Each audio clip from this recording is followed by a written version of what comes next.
grande. Quem nasce grande é Adão. Adão aí, nasceu grande, Jesus nasceu pequeno. Caiu rapidinho, né? Engraçado, a manjedoura serviu para Jesus nascer, mas não serviu para ele crescer. Árvores não nascem árvores. Elas começam semente, elas vão desenvolvendo, né? Você tá falando sobre a questão de lugares pequenos para lugares grandes, essa transição, né? E aí vem a questão da maturidade. As pessoas acham que maturidade é ter cabeça branca. Na verdade, maturidade é ter mente plena. O grave problema da nossa geração é que tem gente envelhecendo, mas não tá amadurecendo. Muita gente. Muita gente. Maturidade tem a ver com o que você... Não é com o que você recebe, mas como você reage. Maturidade tem a ver com como você aprende a viver em ambientes pesados, você sendo leve. Maturidade tem a ver com quando você recebe o não, como você reage. Então, assim, Moisés era pastor das jumentas do sogro. Cuidava das jumentas de Jetro, das ovelhas de Jetro. Ele cuidava das ovelhas. E ele levava as ovelhas para trás do deserto. O Moisés que cuidava das ovelhas que nem era dele. Ele chegou no deserto, o deserto chegou no Monte Horebe, o monte era de Deus. O anjo do Senhor apareceu. As ovelhas eram do sogro. A única coisa que era de Moisés, Deus disse, tira a sandália. E aí, engraçado, ele foi fiel com as ovelhas do sogro, Deus estava treinando ele. Porque futuramente ele foi pastor da maior igreja do Velho Testamento, com 3 milhões de pessoas. É impressionante isso. Agora, você vê como é que os processos são divinamente colocados em nossa vida para nos preparar. Você já viu filhote de borboleta, Wesley? Não, filhote não. De borboleta? Não existe. Borboleta não nasce borboleta. Olha aí. Borboleta nasce lagarta. Uau. E obrigatoriamente para voar ela tem que passar pelo casulo. Uau. Então a vida é feita de um processo. A gente nasce lagarta e se fugir do casulo, que é apertado, escuro e solitário. Ela é sozinha, apertada e no escuro. Se não passar pelo casulo, não sai voando. Não sai voando. Uau. Então não existe filhote de borboleta. Boa, muito boa. Agora, a borboleta e a lagarta são a mesma pessoa, em fases diferentes. Meu Deus. Então você não pode parar porque está na fase da lagarta ainda. O processo está chegando, é complicado, não é fácil, mas é necessário. É o único caminho para a gente criar asas. Você sabe por que o casulo é escuro? Para dar cor nas asas. Por isso que a borboleta é roxa, Colorida, azul, colorida. Tá dando cores. Tá dando cores. Sabe por que é apertado? Para dar força na asa. E é solitário porque tem coisas que você não passar sozinho, você não aprende. Com os outros te atrapalha, te distrai. Por exemplo, você está no casulo com alguém, você vai ficar conversando, já não aprende tudo que Deus quer falar para você.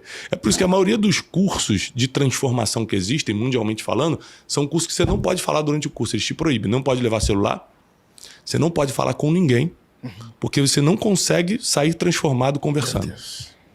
Então, às vezes, Deus te deixa sozinho, não é porque ele tem prazer em te ver na solidão, não. É porque ele quer te transformar de vez.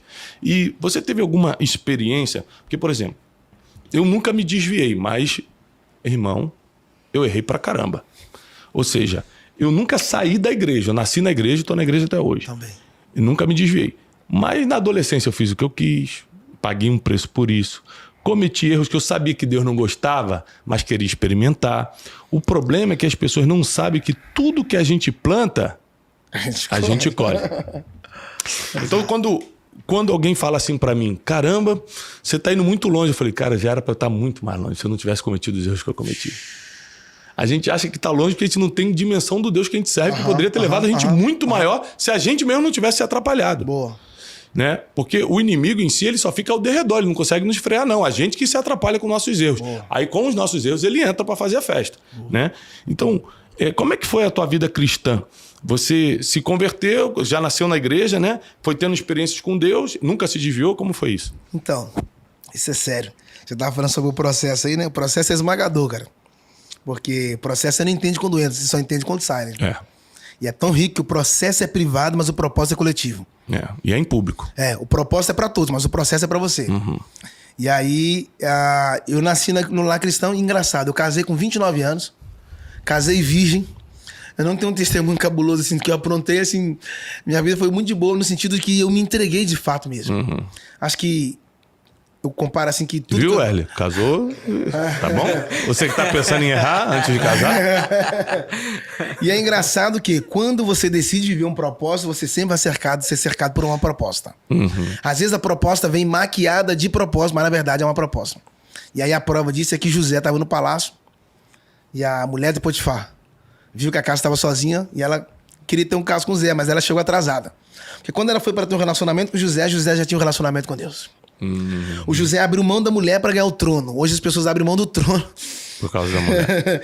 Então, o que você falou, o que tem a ver com o que você está vivendo hoje tem a ver com o que você renunciou ontem. O nível da sua altitude tem a ver com o nível da sua atitude. Então, eu abri mão de muitas coisas para estar vivendo o que eu estou vivendo hoje. Hoje as pessoas falam assim, nossa, ele está ali, está aqui, mas teve um nível de renúncia. Então, assim, eu abri mão de muita coisa. E o dizer não para mim foi necessário para que depois eu ouvisse o sim de Deus. Sobre isso que a gente está falando, é muito importante você saber que Deus perdoa os pecados, mas ele condena a prática. Então, você não pode nunca dizer, eu nunca vou pecar, mas você consegue dizer, eu nunca vou viver nisso. Uau! Você tem a opção. O pecado está em nós, a gente não consegue evitar certas coisas, mas a prática, nós temos o domínio total de dizer não. Então, nós precisamos escolher viver uma vida diante de Deus, para Deus, em arrependimento, em mudança de mentalidade todos os dias, andando por um alvo só. Deixa eu te falar uma coisa. Com Deus não se brinca.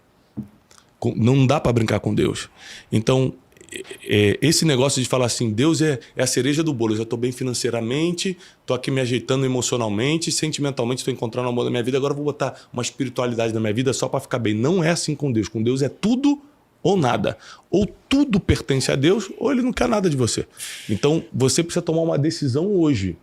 Porque uma coisa que a gente te ensina no Café com Destino, todos os dias, de segunda a sexta, 7h57 da manhã, no YouTube, Thiago Brunet. No YouTube, Thiago Brunet. Então, todos os dias de manhã a gente está ali te ensinando como você viver debaixo da sabedoria milenar. Você tem que estar com a gente lá e se tornar um aluno nosso, tá bom? Eu tenho uma pergunta aqui. Por favor, Jackson, você falou que quando você foi nesse círculo de oração das irmãs, você ainda não estava preparado. O que você acha? Você acha que a gente tem que ir construindo no caminho? Quando tiver uma oportunidade, fala e você vai treinando com o tempo? Ou só quando você se sentir bem? Porque muita gente fala, não, só vou fazer quando eu estiver pronto. O que você pensa sobre isso? Você nunca vai estar pronto. A vida não te mima, a vida te prepara. E por incrível que pareça, a dor é um dos meios que Deus utiliza para te moldar, cara. Não tem como ser grande sem dor. Não existe crescimento no conforto. Todo crescimento é desconfortável. Por exemplo, a colheita, ela vem depois da poda. A poda para anunciar uma colheita. Você vê a mulher vai no salão de beleza? Muitas fazem isso. Elas vão lá tirar a ponta do cabelo. Por quê? Muitas vezes o cabelo está com ponta dupla. Então, quando a cabeleireira está cortando as pontas, a primeira coisa, ela está podando. Por quê? Porque ela está eliminando aquilo que está impedindo o cabelo de crescer. As pessoas querem crescer, mas não querem ser podadas. Não existe crescimento sem poda. Se você quer crescer, mas não quer ser podado, você não está pronto para o crescimento. É isso aí. E aí, a vida não te mima, a vida te prepara. E detalhe, a vida não traz quem você pede, a vida traz quem você precisa. Por isso que para cada ano Deus tem uma penina. Porque a vida não traz quem você pede, a vida traz quem você precisa. E quanto mais pessoas complicadas no seu mundo, mais é Deus utilizando elas para moldar alguma coisa em você.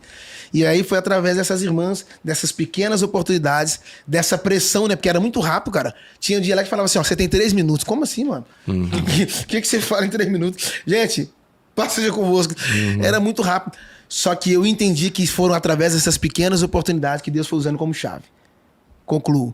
Você já percebeu que portas são grandes, mas chaves são pequenas? Chave não é grande, chaves são pequenas. Então, mais do que ter habilidade para encontrar a porta, você precisa ter visão para encontrar chaves. Por quê?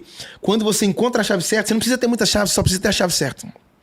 Uma chave pode ser o suficiente para abrir a porta para o seu destino. Eu acredito nisso. As pessoas estão se achando, e o segredo não é se achar, o segredo é se encontrar. Quem se acha já se perdeu. Quem se encontra por Deus foi achado. Aquelas oportunidades foram chaves para eu ser quem eu sou hoje. E às vezes você está reclamando das pessoas difíceis na tua vida, elas sempre vão existir. A Bíblia diz que a nossa luta não é contra a carne nem contra o sangue, não é contra pessoas. Ou seja, o problema não é teu cunhado, não é tua sogra, não é o amigo do trabalho que te persegue. O problema são pessoas. Quando essa sair, outra vai entrar. Quando esse problema acabar, outro vai surgir, porque muitas são as aflições do justo. Ou seja, você tem que aprender a lidar com os tempos difíceis e com as situações dolorosas, porque não tem outro jeito nessa terra aqui, nessa vida não tem outro jeito não. Ou seja, quando eu ganhar dinheiro tudo vai se resolver. Boleto vai se resolver, filho. Uau. Boleto. Uau. As outras coisas continuam. Você vai ter que ter habilidade para criar teus filhos, vai ter que amar tua esposa, vai ter que respeitar teu marido, vai ter que lidar com pessoas difíceis. É tudo igual. Então, é muito importante que a gente não pense que a gente está de férias aqui. Uau.